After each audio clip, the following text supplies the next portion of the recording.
A quick note before we get into the episode. Oversharing is a podcast for entertainment purposes only. It is not a medical podcast and does not constitute medical or psychological advice. Always seek the advice of your physician or mental health professional. All right, let's do some intentions. I like this one for you specifically because I feel like you have older kids and you will be able to have some feelings. Yeah, big kid problems. Yes. All right. These are some intentions. Hi, Dr. Naomi and Jordana. I'm looking for advice or maybe even an affirmation to use when dealing with my 15-year-old daughter. I'm a single mom and my daughter and I have a very close relationship. She's very smart and unique. She's very much an old soul and doesn't like most of the things most teens her age are into. Think John Denver and the Beatles over Taylor Swift and Stephen King over Colleen Hoover. She's an avid sewer and has been making some of her own clothes for a few years now. I'm having a hard time deciding when I should be pushing back or making her do things as her mother or just letting her do them and figure stuff out on her own. By no means do I consider myself a controlling parent, and I trust her to make good decisions when it comes to social situations or things like that.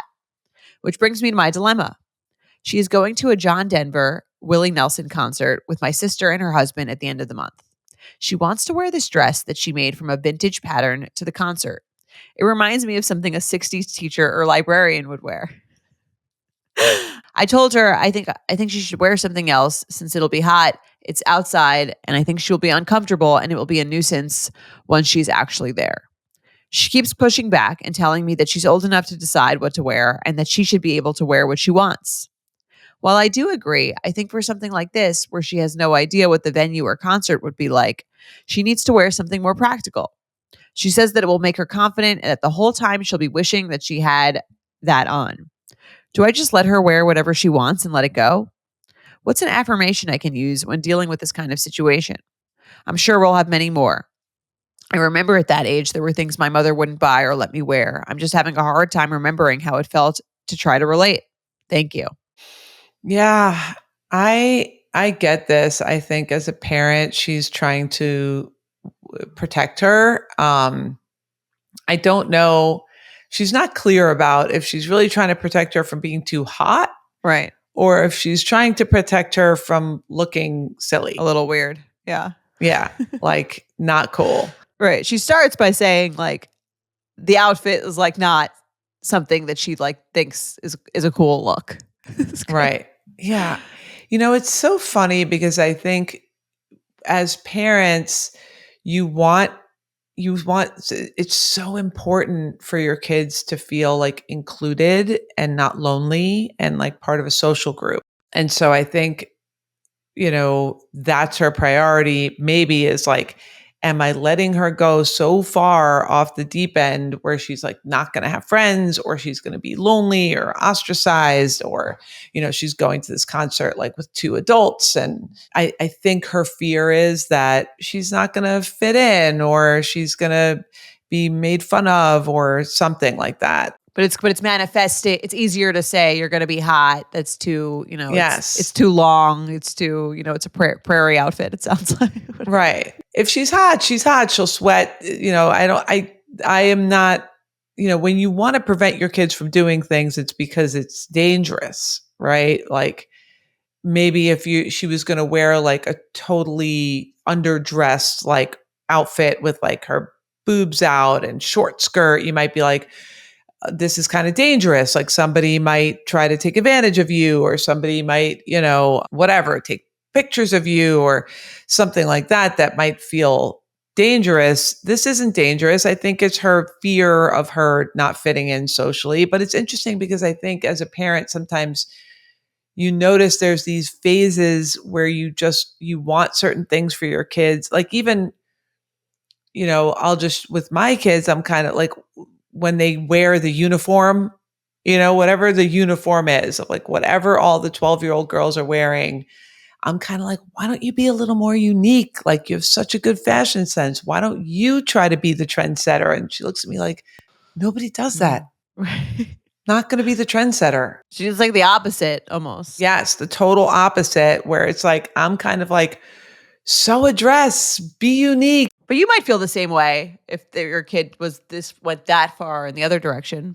Yes. So I guess my point is, we're all trying to keep them like kind of off the guardrails in the middle, like not a total sheep, but not like a total rogue, just trying to keep them in the realm of normalcy. So I guess long-winded way of saying this is a phase of whatever it is. I think it's awesome that she's unique. I think you think it's awesome that she's unique too.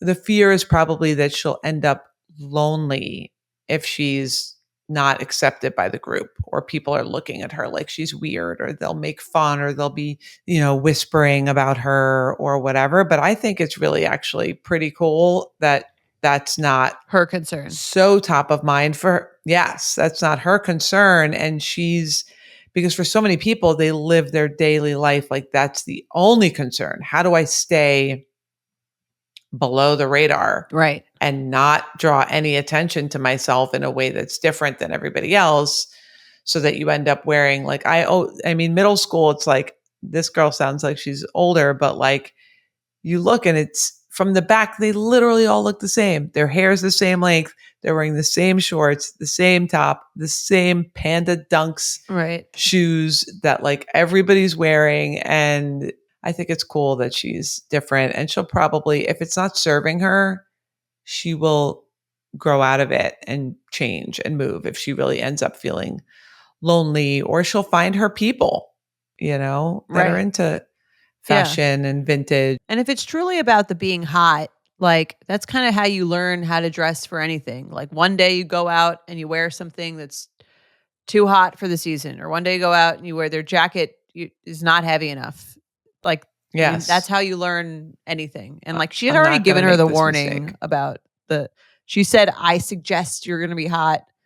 At that point, again, she's not going to die from being in the long Yes. prairie You dress. can insist that she brings a deodorant in her purse to freshen up throughout the night. But other than that, I would let it slide, and I would lean into gratitude for her ability to be unique and not walk around caring so much about fitting in. I think it's a pretty cool quality. I think she sounds like a pretty cool kid. But my intention for her, because I think a lot of parents need this as their kids move through different phases, whether you might, there's probably someone out there listening that has a toddler that's, throwing tantrums, or a kid that's not sleeping or doing poorly in school, or whatever the things are, that there's strength and there's growth in all of these little phases. So the intention is, I will trust that all of the phases of life will serve us well.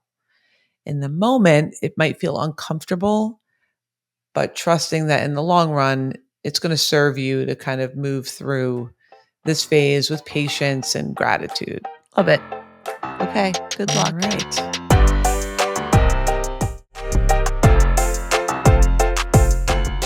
Let's do some triggers. You want to read our first one? Okay. I will read this. Hi, Jay and Dr. N. Big fan of all that you do, and I'm an oversharing and you up subscriber and super fan. Thank you. Love it. On to my triggered scenario. I decided to start seeing a therapist as a postpartum mom, and my husband is going through health issues. I told the therapist in our first session that I've tried therapy in the past but didn't connect well with the therapist, and although I am very pro therapy, this was going to be my first time giving it a real shot in 10 plus years.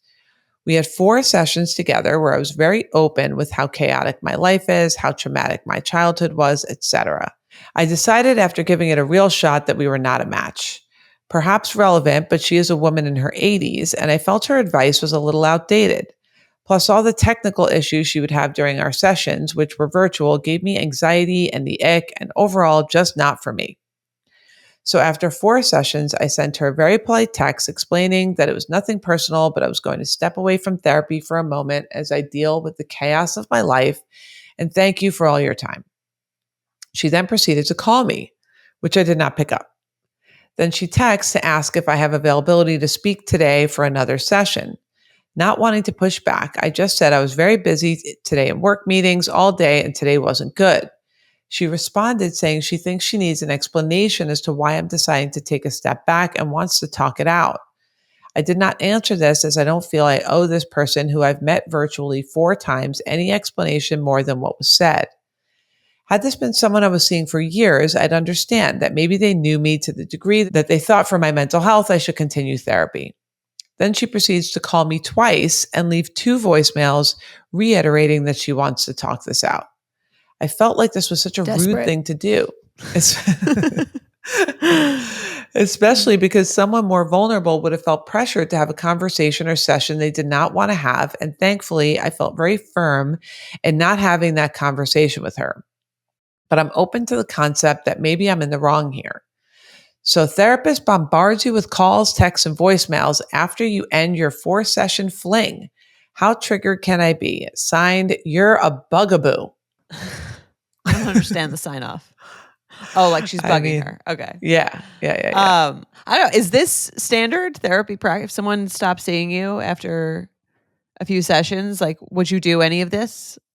Well, so yes and no. I would call, and what you're supposed to do, and at 4 sessions is not, I would not necessarily define as like a therapeutic relationship. I think that's still in like an information gathering stage. So I agree with her that if this was longer, it would be more acceptable. But when you're trained in therapy, if someone terminates, we're trained to have a termination session, like an ending session, where you kind of say, hey, this is what's happening, see if there's any transference. Like it would have been great to have one more session to kind of be like honest. I think this is the problem that I feel like a lot of people have in therapy. And I agree, this is too much. I would have followed up with one phone call, one voicemail. She doesn't call me back, I'm out. Right. That's what I would have done. I wouldn't have kept on and kept on and kept on. But I think people struggle with the idea of being honest with their therapist about like how you're feeling about the therapy. Like I think it's really okay, or even if in that 4th session you started feeling like this isn't the right match, to be able to say, hey, I'm just not sure I'm getting what I want out of this. I think what the therapist wanted was a conversation about ending it. Right. And I get from a patient's perspective, like I shouldn't have to pay a whole session fee to end this. So that you feel better about the ending. Right. I mean, it's not really for the therapist to feel better. It's kind of for the patient to feel better and the therapist to feel like they've done their job Right. and not like ignored. I'm sure there's some reasons. Maybe she's, whatever it is, your advice feels outdated or the technology is, whatever the reasons are, to have a conversation about that. That's hard to say to someone though. Yeah. Yeah. It is hard, but it's honestly, that's the place to do it. We can handle it. Do it. Tell your therapist how you really feel. I think after more sessions, I could see that. I'm putting myself in her shoes. Like, Yeah. it's almost like if you went on 4 dates with someone, like, would you just say, I feel like the polite thing to do is to say, like, I just don't think we're the match. I'm going to take a break from dating now, instead of being like, and you said that thing, you like folded your napkin weirdly and I just got the ick. And I just like, just felt like was, like, do you need to be, does the therapist like, is that really going to help the therapist to know that like her advice is outdated? Like, what's she going to do? It's true, but it's not for the therapist. It's for her to be able She's to. paying for it.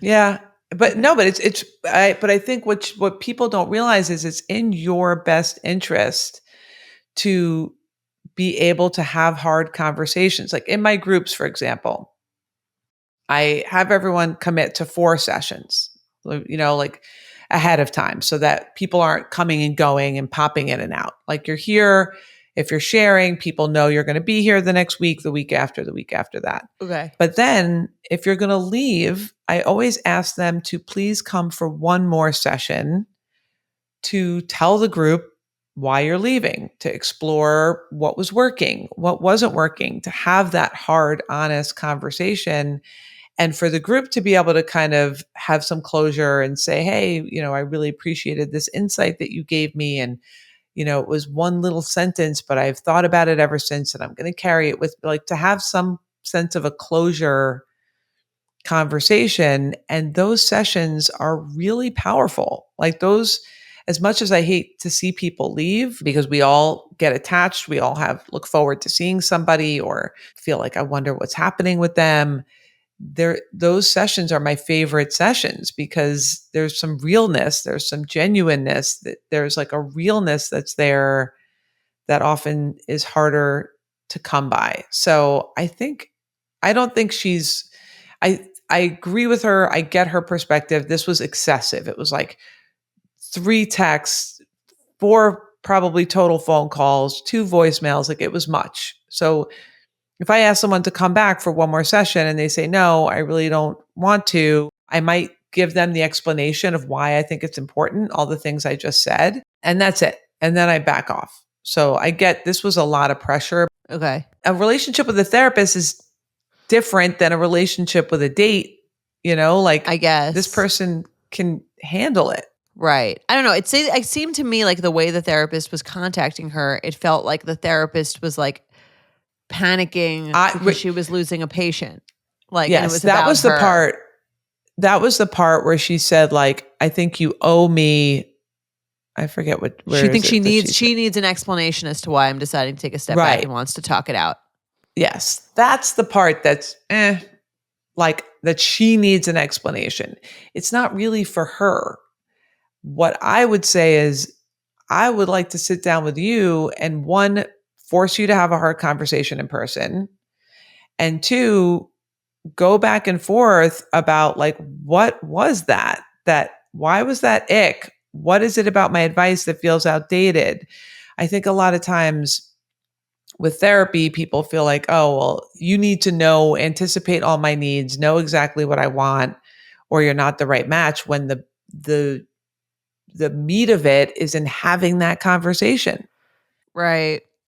Yeah, it's very And hard to have those kinds of yes, conversations. So, yeah. being uncomfortable is where growth happens. So I get it. This was much, but I do think going forward, if you're in therapy and 4 sessions is like, I get it's kind of on the cusp. Maybe you could just be out after 4 sessions if you want to. I don't think she did anything wrong here, certainly. Right. But anyone out there that's in therapy right now, if you're thinking, I don't know if this therapist is the right match for me. I think maybe am going to try someone else, or maybe I'm going to stop therapy. Your next session, tell your therapist that. Tell them, I'm not feeling great about this. I feel like we talk about the same thing every week. I'm not making progress.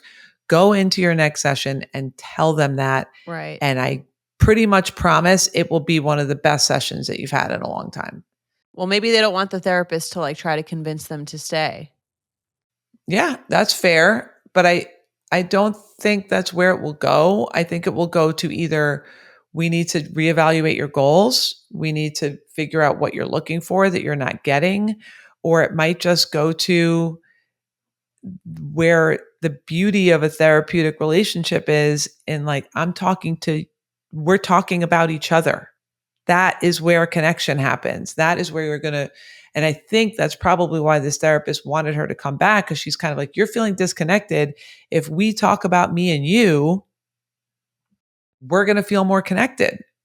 And maybe it did feel like that was coercing her to stay, but a good therapist will kind of be like, this was great. We felt connected today.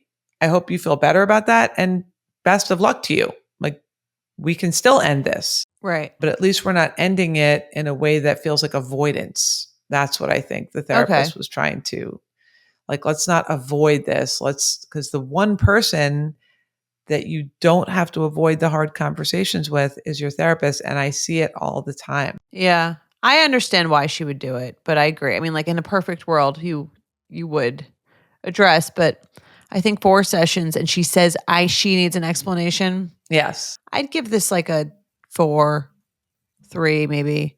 Just cuz like again, I don't know how much she clearly wasn't interested in having that conversation, and it wasn't reiterated to her like as a way to do what you're saying. Right. Yes. I agree. The therapist probably could have explained it in a different way. And even if that was me, I would have said, let's just hop on a call, like a 10-minute call. Right. You don't have to pay for it. Yeah. Yes. This doesn't need to be I would have said, we don't need to schedule a whole session. let's just hop on a 10-minute call, talk this out in person instead of ending over text. All that being said, 4 sessions, I probably wouldn't have done any of this. Right. I probably would have said 4 sessions, we're not a match. Yeah. Let's move on. I think the way she did it felt a little like desperate for her own, like about her and not about the patient. So that's why I would give it a little higher. Yeah, no, and I agree. I'm going to agree with you. I'm going to give it a 4, maybe even a 5, because she was like, Ooh. kept calling and kept leaving messages. Like that part is intense and it feels like pressure. I'm just explaining why a therapist doesn't want to just let a patient say, I'm done without having any closure. There are benefits to having that closure. So I agree. This was much. It was only 4. All the things around it made it feel like this was annoying and it was a lot. So yeah, I'll give it a 4. I agree. Agreed. It was annoying. But in the future, and for all you guys out there, do it. I'm telling you, you will not be sorry. All right. I'll let you know if I have the courage to. I think I just didn't make another appointment with my last therapist. I don't think I ever. Yes, that's had what that conversation. happens. And it's, I'm almost there's offended he so didn't much try good to stuff. contact me. Oh, So- you just didn't make an appointment. No, he never reached back out. Yeah. Rude. Yeah, I guess that's the opposite of this. Like, I don't even notice that you're gone. Didn't even care about me. Rude. Yeah. Yeah. This is all relationship stuff. Yeah. Right. That's I think that's the reason why, like I have a lot of patients that use like ChatGPT for therapy. Like they ask them questions In between sessions or like before they met me or whatever, they'll like go and ask ChatGPT questions. And I'm like, am I going to lose my job? Because ChatGPT gives awesome answers. So that's another thing for those of you out there that can't afford therapy. Try ChatGPT. From what I hear, it gives really good advice and is like really warm and empathic. But you can't do this. Right. You can't do the thing where we talk about us. Yeah. So that's what makes me feel like, okay, I'm not going to be replaced by Get a ChatGPT. robot therapist or don't if you're avoidant. Okay. All right. Let's do one more. I will read it. Okay. Hey, Jordana and Dr. Naomi, love the show. Let me get right to it. While my mother-in-law has given me lots of instances where I could submit a trigger, the last one finally gave me the fire to actually do so. I have a 4-month-old daughter, my mother-in-law's first grandchild. Months before I gave birth, my mother-in-law told me she wants to be called Nana Cindy, which was fine with me. It sounded cute and I was happy she was so excited and already thinking of what she wanted to be called. Fast forward to last week, my first day back at work. My mother-in-law offered to watch my daughter while we work out some childcare kinks. From the office upstairs, I heard her talking to my daughter saying, "Mommy Cindy, I'm your Mommy Cindy." Surely, I thought I must have misheard and let it go. Later at dinner, she confirmed my ears when she proudly announced, "I decided I want to be called Mommy Cindy." She was so excited about her decision, and I couldn't hide my annoyance. I tried to be very cordial with her, but I didn't even know how to respond. My husband saw how upset it made me and said, "Don't worry, she changes her mind every other day. What do you want to be called?" "Obviously, Mom, Mommy, Mama," I told them. "How triggered can I be? Your mother-in-law decides on your first day back to work that she wants your daughter to call her Mommy. Sincerely, what did I marry into?" That's crazy. This would trigger me. Yeah. That's crazy. And she's like swooping in as soon as she goes, like she's got one day where she's back at work. And that's such a hard day, that first day when you have to go back to work and leave your baby and then to be like working and here it almost feels like The Hand That Rocks the Cradle. Right. You know that movie? I don't, but like I have a sense of what you're. Yeah, there's like it was really old. It was like an early 90s movie where this like nanny moves in and just like basically starts like breastfeeding the woman's baby like without her knowledge upstairs and like basically trying to like steal her baby. Watch it or don't. Maybe this person shouldn't. Sounds a little too close to home. Yeah, that probably hit really close to home. Yeah, I think she just needs, she said like she couldn't hide her annoyance. I think she needs to be more firm. Like that makes me uncomfortable. It could be confusing. Pick a different I've heard name. of this thing. Yeah, I've heard of like grandmas trying to do this. Yeah. I don't think it's not the first time I've ever heard of this, and maybe in some families it feels okay if like, I don't know, but I totally get it. I wouldn't be okay with it either. I think you need to be very firm. That's not okay. That's not what's going to be happening. Nana Cindy was great, and we need to find a different name.